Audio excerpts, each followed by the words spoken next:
جو ایک ضروری سب سے پہلے تھا کہ اپنا ویسٹرن فرنٹ اور جو ناردرن فرنٹ ہے اس کو ہم اسٹرینگتھن کریں، تاکہ ہمیں ہندوستان کی طرف سے جو تھریٹ کا جو ہمیں پیش یعنی فیس کرنی پڑتی ہے یا کرنی پڑ رہی ہے، اس کے لیے ہماری بیک جو ہو، جو ہمارے بیک پہ ممالک ہیں جو فرنٹ ویسٹرن فرنٹ پہ اور ناردرن، ان کے ساتھ ہمارے تعاون مضبوط سے مضبوط ہوں۔ اور ایک اور بھی وجہ ہے، میں جب ایران میں امبیسڈر تھا، یہ وہاں پتہ چلا تھا کہ ہندوستان کی ایک فارن پالیسی کا ایک اہم جز یہ تھا کہ پاکستان کے ایران کے ساتھ تعلقات کو کمزور کیا جائے اور اس کو نیوٹرلائز کر دیا جاتا کہ اگر کوئی معاملہ ایسا آتا ہے جس میں ہمیں ہندوستان سے جارحیت کا سامنا کرنا پڑتا ہے تو ہمیں پورا بھروسہ نہ ہو کہ ایران ہمارے ساتھ کھڑا ہوگا۔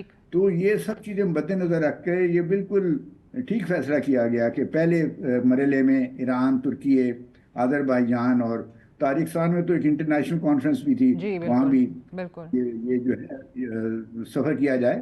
لیکن مجھے یقین ہے کہ دوسرے مرحلے میں سعودی عربیہ، دوسری گلف سٹیٹس اور چائنا کا بھی سفر وزیر اعظم صاحب یعنی یہ بات درست ہے کہ اس دفعہ پہلی چوائس دورے کے لیے سعودی عرب نہیں تھی، but that does not mean that we are deviating from an existing اور settled foreign policy vis-a-vis Saudi Arabia اور گلف اسٹیٹس۔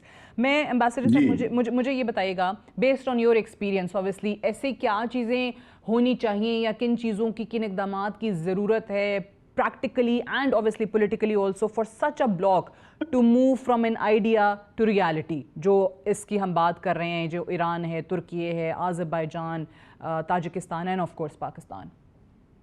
دیکھیں، سب سے پہلے بات جو ہمیں سمجھ لینی چاہیے کہ اس قسم کا ہمیں بلاک بنانے کی ابھی کوئی ضرورت نہیں ہے۔ ٹھیک ہے، ہمیں ہمارے تعلقات نہ صرف یہ جو ویسٹ ایشیا میں ممالک ہیں ان کے ساتھ مضبوط کرنے چاہیے، بلکہ جو مڈل ایسٹ میں ہیں ان کے ساتھ بھی ہم نے تعلقات مضبوط کرنے چاہیے۔ اور ہمیں بلاک بنانے سے خطرہ یہ ہوتا ہے کہ جو بھی ممالک بلاک سے باہر ہوتے ہیں ان کو یہ سگنل جاتا ہے کہ ان کے ساتھ تعلقات اور دوستی میں کسی قسم کی کمی کی جا رہی ہے، جو ہمارا ہرگز ارادہ نہیں ہے۔ تو میں نہیں سمجھتا کہ یہ وزٹس جو ہیں ان کا یہ انٹرپریٹیشن کی جا سکتی ہے کہ ہم کوئی بلاک بنانے جا رہے ہیں۔ میں اس قسم کوئی، نہ تو میرے علم میں کوئی ایسی بات ہے، نہ وزیر اعظم صاحب نے یا حکومت نے کوئی ایسا بیان دیا ہے جس سے یہ نتیجہ اخذ کیا جا سکے۔ یہ پیور ایک ایسی چیز ہے، پیور سمپل اینڈ پیور یہ ہے کہ ہمارے جو تعلقات ان ممالک سے بہتر کیے جائیں، کوآپریشن کو مضبوط کیا جائے، اور ہندوستان کی جارحیت کا مقابلہ کرنے کے لیے ہمیں ان کی جو تعاون ہے، ان کا جو کوآپریشن ہے، اس کی اشد ضرورت ہے۔ اس کا مطلب یہ نہیں ہے کہ دوسرے ملکوں سے نہیں ہے۔ مثلاً دیکھیں، ہمارا جو چائنا کے ساتھ تعلقات ہیں وہ اسٹریٹجک پارٹنرشپ، آئرن فرینڈز ہم سمجھے جاتے ہیں، تو وزیر اعظم صاحب وہاں بھی ابھی نہیں گئے۔ تو اس کا مطلب یہ نہیں ہے کہ جو بلاک ہم بنانے لگے ہیں یا کوئی دوسرے ممالک کے ساتھ، حالانکہ ہم نے وہ جنگی چینی ویپنز کا استعمال کر کے جیتی ہے، چینی ٹیکنالوجی کے استعمال سے جیتی ہے۔ بالکل، تو اس لیے کسی لحاظ سے بھی یہ نتیجہ اخذ کرنا کہ ہم چائنا یا سعودی عربیہ کے ساتھ اپنے تعلقات کو جو ہے نا ڈاؤن گریڈ کر رہے ہیں، وہ تو بالکل اس کا کوئی جواز ہی نہیں بنتا۔ ٹھیک ہے، اچھا، یہ جب ہم سعودی عربیہ کی یا یو اے ای کی بات کرتے ہیں، سو اوبیسلی ان ممالک کے حال ہی میں ہم نے بہت زیادہ اگریمنٹس دیکھے ہیں، بہت معاہدے دیکھے ہیں ود انڈیا۔ اوبیسلی ان کے اکنامک سٹیکس ہیں، اکنامک انٹرسٹ جو ہیں وہ انڈیا میں آپ کو نظر آتے ہیں، جو کہ ہر گزرتے دن کے ساتھ بڑھتے ہی چلے جا رہے ہیں۔ سو اس چیز کو بھی سامنے رکھتے ہوئے پاکستان کو مزید کیا کرنا چاہیے کہ ان ممالک کے ساتھ اپنے تعلقات اوبیسلی مزید بہتر کر سکے؟ اوبیسلی اس کے لیے سب سے پہلی چیز تو اکنامک اسٹرینتھ آپ کی آتی ہے، بٹ اس کو کیسے اس پہ کیسے ہم مزید بلڈ کر سکتے ہیں؟ دیکھیں جی، یہ اکنامک، یہ تو آپ نے خود ہی فرما دیا کہ ہمیں اپنے آپ کو اکنامکلی اسٹرانگ اور کمرشلی اپنے تعلقات کو ڈائیورسیفائی کرنا چاہیے، اور ہمیں جو گلف ممالک ہیں ان کے ساتھ اپنے تجارتی اور اقتصادی تعلقات کو فروغ دینا چاہیے۔ یہ اس کے لیے یہ کوئی ایسی چیز نہیں ہے جو ایک دن میں ہو سکے، ایک سال میں ہو سکے۔ یہ آپ کا لانگ ٹرم پلان ہونا چاہیے جس کے دو حصے ہوں گے: انٹرنل ڈائمنشن، کہ آپ انٹرنلی اپنی اکانومی کو فروغ دیں، ڈیولپ کریں، اس کی جو گروتھ ہے اس ریٹ کو بڑھائیں، اور پھر ایکسٹرنلی اپنے تعلقات کو ڈائیورسیفائی کریں، ان ممالک کے ساتھ اپنے تجارت کو بڑھائیں۔ تو جیسے جیسے آپ کی انٹرنل اکنامک اسٹرینتھ بڑھے گی، آپ کے ان ممالک کے ساتھ تجارتی اور اقتصادی تعلقات بھی بڑھیں گے۔ یہ خالی بیانات دینے سے نہیں بڑھتے. ہمیں بدقسمتی سے ہمیں یہ عادت ہے, ہم سمجھتے ہیں کہ بیان دینے سے کسی وزیر اعظم کے یا گورنر کے یا گورنر پریزیڈنٹ کے اس سے تعلقات تجارتی بھی بڑھنے شروع ہو جائیں گے, اقتصادی بھی بڑھنے شروع ہو جائیں گے. وہ ان تعلقات کو مضبوط بنانے کے لیے ہمیں اپنا جو معاشی میدان ہے ملک کے اندر, اس میں اصلاحات لانی پڑیں گی, ان میں تبدیلیاں لانی پڑیں گی, تاکہ ہم زیادہ مضبوط تعلقات ان میدانوں میں دوسرے ممالک کے ساتھ قائم کر سکیں. صحیح, اوبیسلی. سو اس میں اس کا جواب بڑا سادہ سا ہے, اکانومی اینڈ ٹریڈ, اور ساری چیزیں جو ہیں اسی پہ بنیاد کرتی ہیں. مجھے یہ بتائیے امبیسڈر صاحب کہ اس جنگ کے بعد ایک چیز تو یہ ہوئی کہ پاکستان کا ناٹ اونلی ملیٹریلی آپ نے سبقت دکھا دی دنیا کو, بٹ جو ڈپلومیٹک سٹانس رہا ہے بھارت کو لے کے, کشمیر کے حوالے سے, ابھی اوبویسلی اس میں انڈس واٹر ٹریٹی والا معاملہ بھی ایڈ ہو گیا, کہیں نہ کہیں دنیا نے اس کو سنا, آپ کے موقف کو مانا, پھر آپ کے ڈپلومیٹک مشنز جو ہیں وہ دورے کرتے رہے. ایک بلاول بھٹو زرداری والا مشن ہے جو کہ سابق وزیر خارجہ بھی ہیں. سو آپ کو کیا لگتا ہے کہ واقعی ان چیزوں سے فرق پڑتا ہے, ڈپلومیٹک مشنز کامیاب رہے, خاص طور سے ایسی صورتحال میں جب آپ نے اپنے سے کئی گنا بڑے دشمن کو جنگ میں ہرایا ہو؟ دیکھیں, اللہ کے فضل سے دفاعی میدان میں ہماری افواج نے بڑی اچھی پرفارمنس دی ہے, خاص طور پہ ایئر فورس نے جی, اور وہ دنیا بھر میں اس کی ریکگنیشن اور اپریسیشن ہوئی ہے. تو ایک ہمارے لیے ایک ایسا چیز ہے جس کے اوپر ہم اپنی آپ کو, یعنی ایک matter of satisfaction, point of satisfaction ہمارے لیے ہونا چاہیے.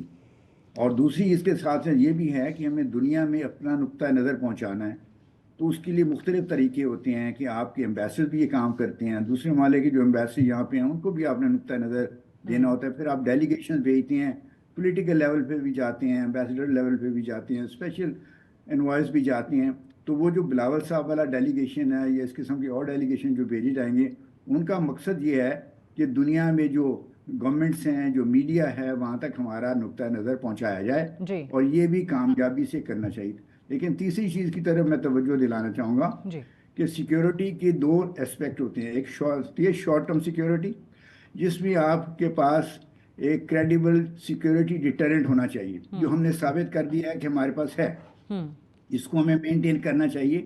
لیکن لانگ ٹرم سیکیورٹی جو ہوتی ہے وہ آپ کی economic, technological and scientific advancement and progress پہ ڈیپینڈ کرتی ہے. اگر آپ نے لانگ ٹرم کنٹیسٹ کسی ملک کے ساتھ کرنا ہے تو اس میں تبھی آپ کامیاب اور سرخرو ہو کے نکلیں گے اگر آپ نے میدان اقتصادی اور یہ جو ٹیکنالوجیکل فیلڈز ہیں اور سائنٹیفک ایڈوانسمنٹ ہیں, اس میں آپ نے ترقی کی ہے. تو اس لیے ہمیں ان شعبوں پہ زیادہ توجہ دینی چاہیے بنسبت جو ہم نے ماضی میں کیا اس سے زیادہ ہمیں دینا چاہیے, تاکہ آج سے 10 سال بعد 20 سال بعد ہم ان میدانوں میں انڈیا سے آگے نکل چکے ہوں اور ہمارا ملک صفحے اول میں. یہ بڑی زبردست آپ نے بات کی کہ عسکری جنگ تو ہم نے جیت لی, اور اوبویسلی اب بیانیے کی جنگ ہے, وار آف نیریٹیوز ہے, لیکن اس کے ساتھ ساتھ سب سے بڑی چیز کہ آپ نے اکنامک اور ٹیکنالوجیکل گروتھ جو ہے اس میں آگے بڑھنا ہے. امبیسڈر جاوید حسین صاحب, thank you very much joining us today on the show. We'll take a short break here. Stay tuned. Welcome back to Suno Tonight with Sadia Afzal. Pakistan کی سیاست وقتی طور پر تبدیل دکھائی دے رہی ہے. وزیر اعظم شہباز شریف, نائب وزیر اعظم اسحاق ڈار اور field marshal general Syed Asim Munir کے ہمراہ 4 اہم ممالک کا دورہ مکمل کر کے واپس وطن پہنچ چکے ہیں. Chairman Peoples Party Bilawal Bhutto Zardari کی سربراہی میں ایک وفد امریکہ میں موجود ہے, جہاں اہم اداروں اور سربراہان کو پاکستان کے موقف سے آگاہ کیا جا رہا ہے. بتایا جائے گا کہ کس طرح پاکستان نے بھارتی جارحیت کا نہ صرف مقابلہ کیا بلکہ بھرپور جوابی کارروائی بھی کی. بھارت کے خلاف جوابی کارروائی کے بعد اس وقت سیکیورٹی فورسز بھارتی پراکسیز کے خلاف بلوچستان اور خیبر پختونخوا میں انٹیلیجنس بیسڈ آپریشنز میں مصروف ہیں. حکومت اور ریاست پاکستان کی پرائیورٹیز مکمل طور پر تبدیل دکھائی دے رہی ہیں. سیاسی ماحول مکمل دوسری طرف نظر آتا ہے. ایسے میں پاکستان تحریک انصاف کے بانی سربراہ کی طرف سے حکومت مخالف احتجاج یا ایسی بات کرنا کسی بھی طور پر قابل عمل آپشن دکھائی نہیں دیتا, اور نہ ہی پارٹی کے قائدین کے مطابق پارٹی اس وقت کسی بھی قسم کی احتجاجی مہم چلانے کی اہل ہے. پارٹی کی اندرونی صورتحال کے باوجود بانی تحریک انصاف حکومت سے مذاکرات کرنے سے انکاری ہیں, جبکہ پارٹی کے اپنے وکلاء کا کہنا ہے کہ مستقبل قریب میں بھی قانونی ریلیف ملتا ہوا دکھائی نہیں دے رہا.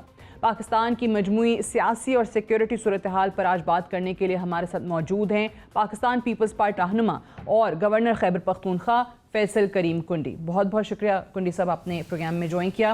سب سے پہلے تو بتائیے گا کہ اس وقت بلاول بھٹو زرداری اوبیسلی ایک وفد کی قیادت کر رہے ہیں, پھر وزیر اعظم اور باقی لوگ جو ہیں وہ دوسرا ایک مشن سے واپس آئے ہیں جہاں سے بڑا اچھا رسپانس ملا ہے. اس وقت سفارتی طور پہ ڈپلومیٹکلی آپ کتنی پاکستان کے موقف کی تائید دیکھ رہے ہیں پوری دنیا سے, خاص طور سے ان ممالک سے جو کہ ہمیشہ سے بھارت کے روایتی طور پر ساتھی رہے ہیں؟ بسم اللہ الرحمن الرحیم. دیکھیں, جو 3-4 دن کا ایک ایونٹ تھا جو کہ ایڈونچر کیا انڈیا نے, اور اس کو پھر اس میں بری طرح شکست ہوئی. اس کے بعد آپ دیکھیں کہ پرائم منسٹر صاحب اور فیلڈ مارشل جو ہیں وہ اپنے کچھ دوستوں کے پاس گئے شکریہ ادا کرنے اور فیوچر کی ڈسکشن کرنے کے لیے. ابھی کچھ ممالک رہتے بھی ہیں جس میں چائنا بھی ہے اور سعودیہ بھی ہے, UAE بھی ہے. اس کے ساتھ ساتھ پارلیمانی ڈیلیگیشن بھی چیئرمین بلاول بھٹو زرداری صاحب کی قیادت میں بھی US پہنچ چکے ہیں, اور بھی مختلف ممالک میں انگیجمنٹس کریں گے, پاکستان کا مقدمہ لڑیں گے. تو میں سمجھتا ہوں کہ ایک بہت ہی اچھا ایک پازیٹیو انیشیٹو ہے پاکستان حکومت کا, پولیٹیکل پارٹیز کا, کہ انہوں نے اس چیز کو جو ہے وہ آگے لے کر جا رہے ہیں اور دنیا میں اپنا ایک مقدمہ, اپنا ایک جو پوائنٹ آف ویو ہے پاکستان کا وہ پیش کر رہے ہیں. اور ایک میں سمجھتا ہوں کہ ایک اچھا وہ ہے تمام پولیٹیکل پارٹیز میں آن بورڈ ہیں, سوائے ایک تو کہ جو کہ نارملی چیزوں میں ہوتی ہی نہیں ہے, جس کو ابھی آپ نے کہا کہ اپنے انٹرویو بھی کہا PTI کے حوالے سے, وہ کبھی بھی پاکستان کی اگر کوئی بات ہو, جب وہ حکومت میں بھی ہوتے تھے اس وقت بھی یہ chief executive of the country موجود نہیں ہوتا. تو ایک اچھا ہے میں سمجھتا ہوں. اور جس طریقے سے آپ نے ابھی بھی دیکھا کہ انڈیا کے غالباً فوجی سربراہ کی طرف سے ایک اسٹیٹمنٹ جس میں انہوں نے مانا وہ جنرل انیل چوہان پہلے پاکستان کے, میں سمجھتا ہوں کہ جوائنٹ چیف آف اسٹاف نے جو ایک انٹرویو دیا اور اس کو ڈیفٹیبلی ان کو ریسپونڈ کرنا پڑا, اور ریسپونڈ میں وہ چیزیں چھپا نہیں سکتے تھے, اور انہوں نے اس کو مانا کہ پاکستان نے جو ہے ان کے جہاز گرائے بھی ہیں. تو میں سمجھتا ہوں کہ اس بڑے شارٹ ٹائم میں, بڑے چھوٹے ٹائم میں پاکستان نے جو عزت کمائی ہے وہ شاید ہی ایسی کوئی مثال. اوبیسلی پاکستان کی سیاست بھی تھم سی گئی, یا اس میں کہہ لیجئے کہ ایک ٹھہراؤ سا آ گیا کچھ عرصے کے لیے, لیکن ابھی پھر سے پاکستان تحریک انصاف نے, آپ نے سنا ہی ہوگا اناؤنسمنٹ ان کی طرف سے آئی ہے کہ عوام کو متحرک کیا جائے, اور خان صاحب نے کہا ہے کہ پھر احتجاج کی طرف جائیں اور بڑی جلدی شاید کوئی ڈیٹ بھی اناؤنس کر دیں, پرابیبلی عید کے بعد کی. سو آپ کو کیا لگتا ہے کہ اس کی اسپیس ہے اب ملک کے اندر؟ دیکھ, لوگ ان کو پہچان چکے ہیں. جو پاکستان انڈیا کے وار میں ان کا ایک جو PTI کا کردار رہا ہے وہ سب کے سامنے ہے. جب ان کے لیڈر آف اپوزیشن کھڑے ہوتے ہیں اور ہم سے سوال کرتے ہیں کہ تیل ہے, گولہ بارود ہے, فلاں چیز ہے, بھئی آپ کون ہوتے ہیں پوچھنے والے؟ جنہوں نے جنگ لڑنی ہے انہوں نے کرنا ہے, آپ تو سپورٹ کریں جس طرح 25 کروڑ عوام سپورٹ کر رہی ہے. اور اس کے بعد اگر آپ دیکھیں کہ پریزیڈنسی میں جب فیلڈ مارشل صاحب کی سیریمنی ہو رہی تھی اس میں واحد PTI موجود نہیں تھی, ان کے نمائندے موجود نہیں تھے. کال تو انہوں نے بھی پیچھے دنوں دی تھی, پشاور میں انہوں نے کال دی تھی, میں کل ایبٹ آباد میں تھا, انہوں نے پٹوار میں کال دی گئی تھی, بری طرح ناکام ہو چکی ہے. ابھی بھی کہتے ہیں کیونکہ عمران خان صاحب یہ کہتے ہیں کہ آپ بات کریں کس طریقے سے مجھے نارو ملے. اب وہ سمجھتے ہیں کہ میرے صوبائی حکومت جو ہے اور میرے جو باہر لوگ بیٹھے ہیں اور خاص کر صوبائی حکومت جو ہے وہ اپنی لوٹ مار کر رہی ہے, اپنی عیشیں کر رہی ہے, اور مجھے جیل میں بھول گئے. تو اچھی بات ہے, PTI کو احتجاج کرنا چاہیے, اپنے لوگوں کو بتانا چاہیے کہ صوبہ خیبر پختونخوا کو انہوں نے کس طریقے سے لوٹا ہے. ابھی 50 ارب روپے جو ہمارے کوہستان میں جو کرپشن ثابت ہوئی ہے, سولر پینل پہ آئی ہے, گندم پہ آئی ہے, ہاسپٹلز میں آئی ہے, اور یہاں تک کہ انہوں نے جو مدینہ کی ریاست کی باتیں کرتے ہیں مسجدوں کے سولر پینل میں بھی کرپشن آئی ہے. تو ان کو بھی بتائیں کہ ہم نے صوبہ کس طرح لوٹا ہے. اور ہمیں عمران خان صاحب بتائے کہ مدینہ کی ریاست میں چوروں کو کیا سزا ملتی تھی, کرپٹ لوگوں کو کیا سزا ملتی تھی, یہ بھی لوگوں کو بتائیں.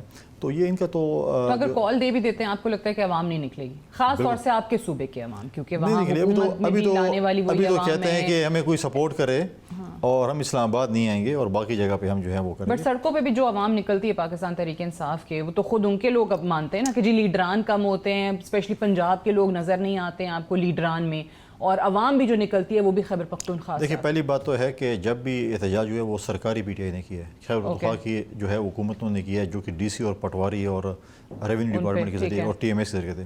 پنجاب سے ماضی میں کتنے جلوس آئے ہیں, سندھ سے کتنے آئے ہیں, بلوچستان سے کتنے آئے ہیں.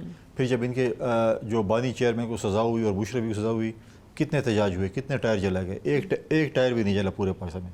وہ تو یہ تو لیڈران تو کہتا ہے کہ عمران جیل میں رہے اور ہم لوٹ مار کرتے رہیں. پنجاب میں 2-4 ان کی جو سیاستدان ہیں انہوں نے پناہ لی ہوئی ہے خیبر پختونخوا میں سی ایم ہاؤس میں.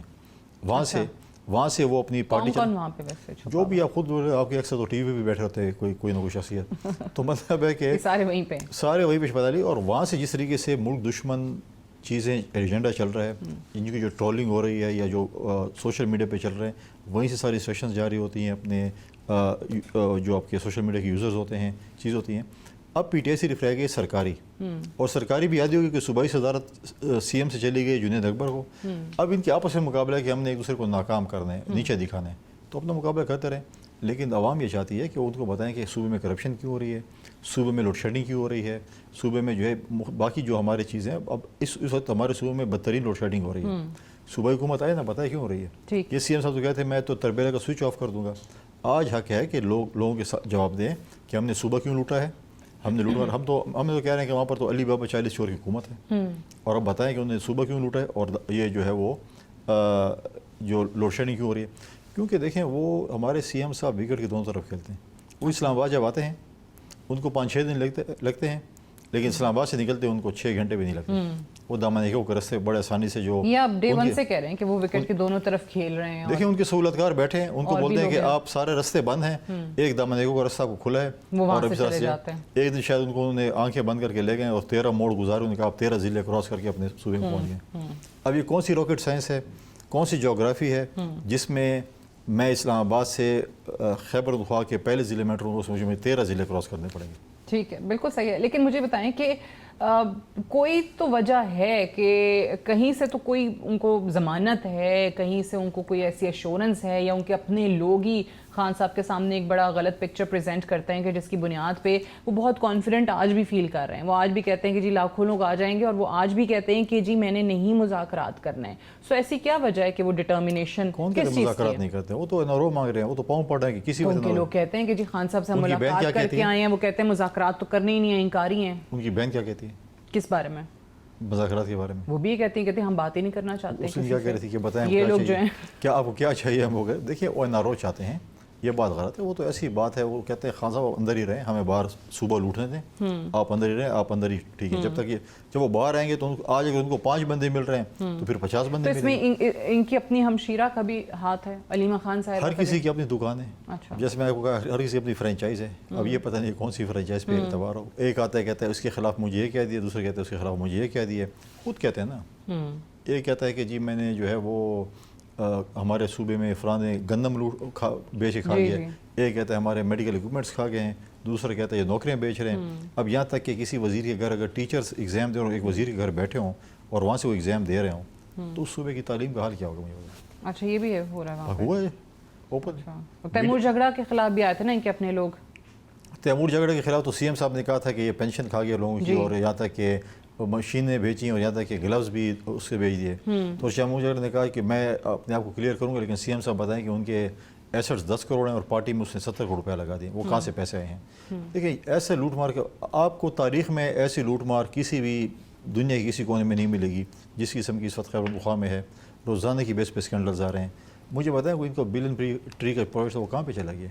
جو کہتے ہیں ہم اتنے درخت لگا رہے ہیں, کدھر ہے وہ بلین ٹریز, کدھر ہے وہ جنگلات, کدھر ہے وہ؟ دیکھیں ہر چیز میں انہوں نے لوٹ مار کی ہے. یہاں تک کہ وہ جو زکوٰۃ کے پیسے تھے وہ بھی اپنے پارٹی کے ورکروں میں تقسیم کیے. باقی کوئی غریب نہیں وہاں پہ, صرف کوئی غریب ہے تو پی ٹی آئی کا ورکر ہی غریب ہے, باقی کوئی نہیں, بس ان کو دے دیے.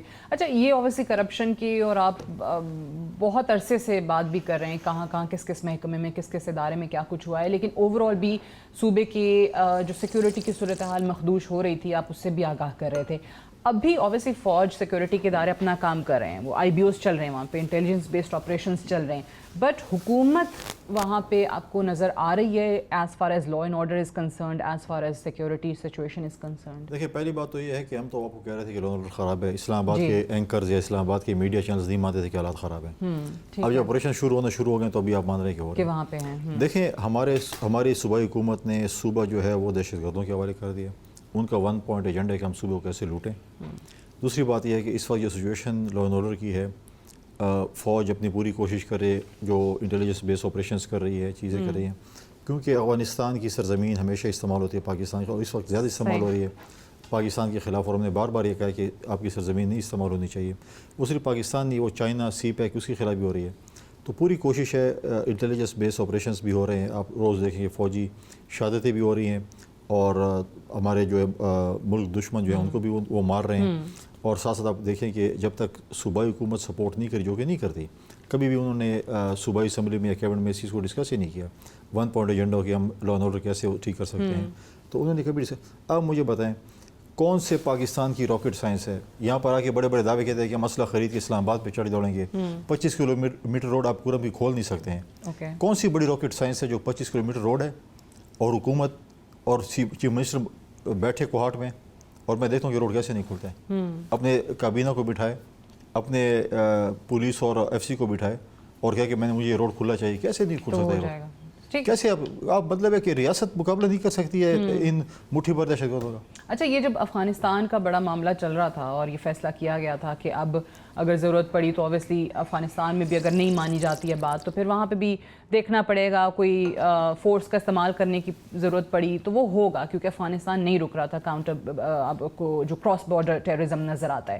اس وقت آپ کو یاد ہوگا جب آپریشن کرنے کی بھی بات ہو رہی تھی تو انہوں نے گنڈا پور صاحب نے کہا تھا کہ نہیں، آپریشن نہیں ہو سکتا، ہم اس کے بالکل خلاف ہیں. انفیکٹ مجھے افغانستان بھیجیں، میں امیر متقی صاحب سے ملاقات کر کے میں آج ان کے ساتھ ٹیبل پہ بیٹھنے کو تیار ہوں. سو مذاکرات تو ہم نے پھر شروع کر دیے. اسحاق ڈار صاحب جا کے ملا ہے امیر متقی صاحب سے.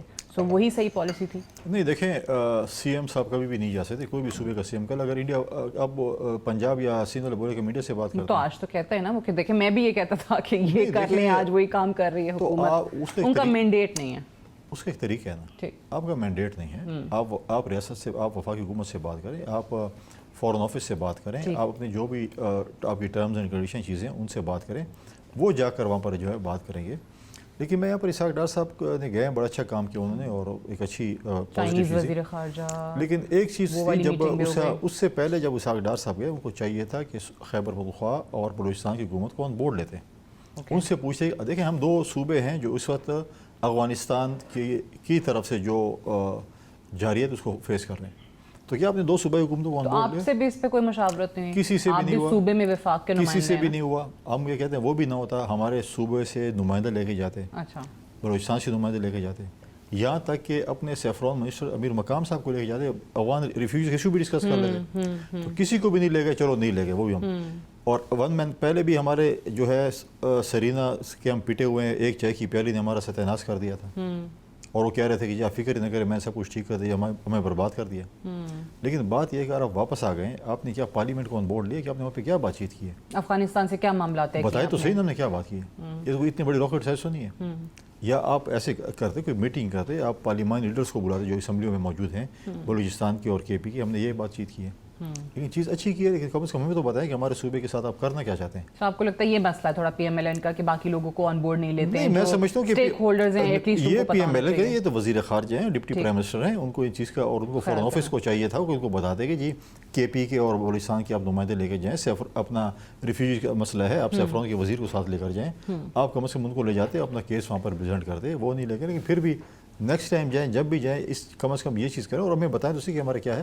لیکن افغانستان کے ساتھ ہمارا ایشو چل رہا ہے، اور صوبائی حکومت کبھی بھی اس کو کوئی مینڈیٹ نہیں ہے کہ افغانستان کے جا کے ڈائریکٹ ان کے فورن آفس یا کسی، اگر کل وہ ایک ڈیمانڈ رکھ لے جو کہ فیڈریشن کے حوالے سے ہو، جو ریاست کے حوالے سے ہو، جو فورن آفس کے حوالے سے ہو، اس کی کیا گارنٹی وہ لے سکتے ہیں؟ ٹھیک. اچھا یہ بتائیے، اوبیسلی جو چائنا میں ملاقات ہوئی 3 وزراء خارجہ کی، جس میں چینی بھی تھے، افغان اور پاکستانی بھی، سی پیک کو مزید ایکسٹینڈ کرنے کی بات ہوئی، افغانستان کو بھی اس میں شامل کرنے کی بات ہوئی. آپ کو لگتا ہے ان چیزوں سے فرق پڑے گا، یا جو ہم افغانستان سے بہت عرصے سے کہہ رہے ہیں کہ وہ رول پلے کریں، نیٹو کا جو بھی اسلحہ وہاں پہ پڑا تھا وہ کیسے ان کے دہشت گردوں کے ہاتھ میں چلا جاتا ہے، جو پراکسیز ہیں انڈیا کی ان کے ہاتھ میں چلا جاتا ہے، اور افغان حکومت کچھ نہیں کر رہی تھی.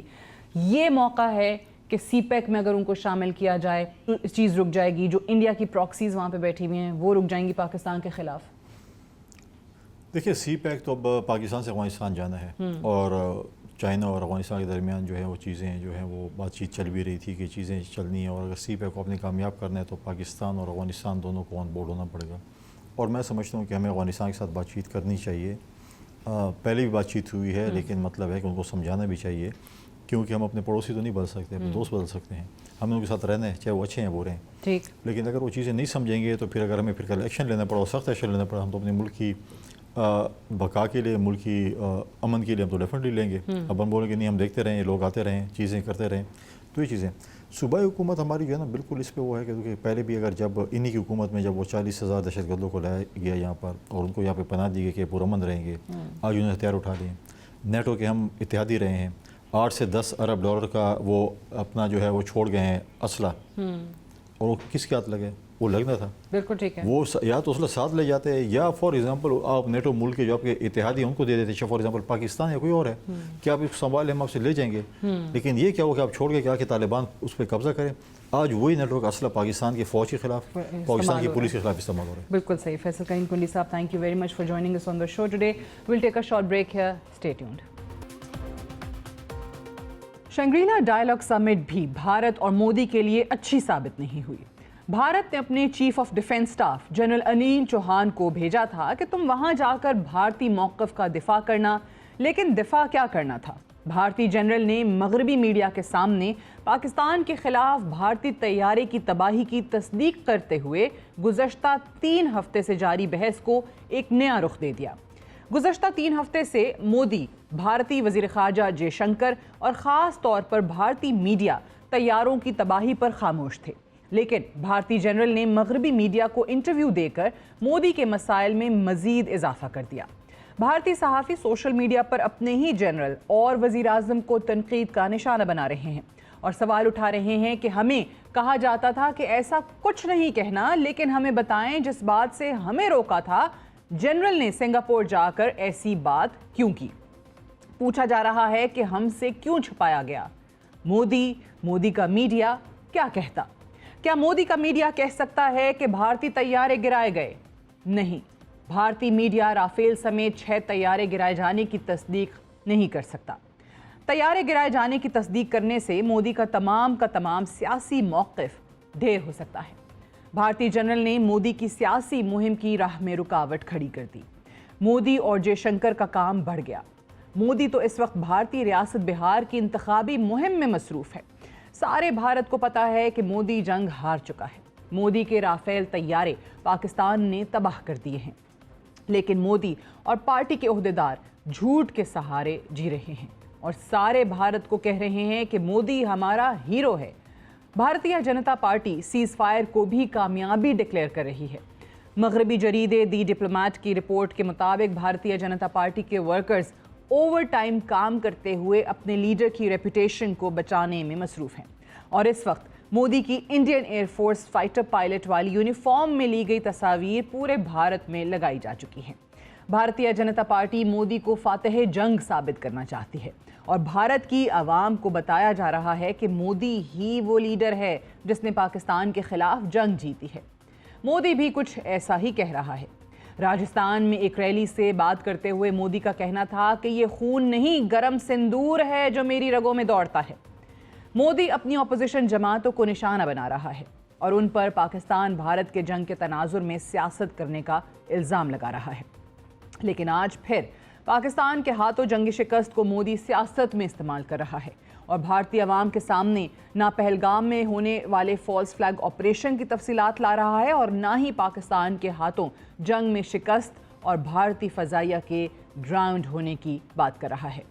2019 میں بھی ابھینندن کی تصاویر لگا کر مودی انتخابات میں اترا تھا اور اس مرتبہ فائٹر پائلٹ کی وردی میں اپنی تصاویر کے ساتھ مودی بہار کے انتخابات کی تیاری کر رہا ہے.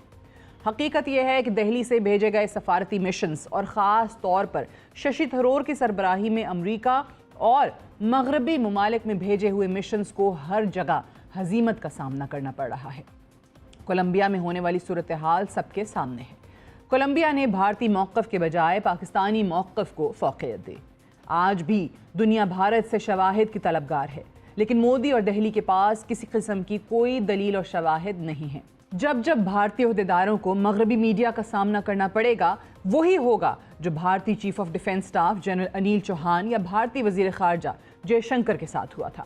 مودی فائٹر پائلٹ کی وردی پہن کر اور بھارت بھر میں پوسٹر لگا کر حقیقت سے نظریں نہیں چرا سکتے. That's all for tonight. Good night and Allah Hafiz.